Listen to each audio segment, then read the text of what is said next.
نگران حکومت نے عوام پر پیٹرول بم گرا دیا۔ پیٹرول اور ڈیزل کی قیمت میں کتنا اضافہ ہوا، اس کے بارے میں بات کریں گے۔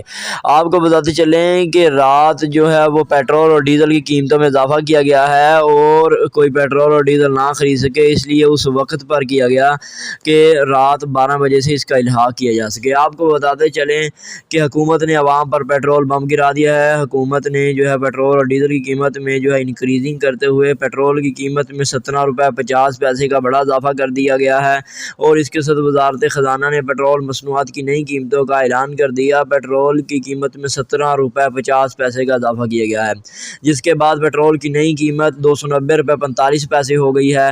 وزارت خزانہ کے مطابق ہائی سپیڈ ڈیزل 20 روپے مہنگا کیا گیا ہے، جس کے بعد نئی قیمت 293.40 ہو گئی ہے۔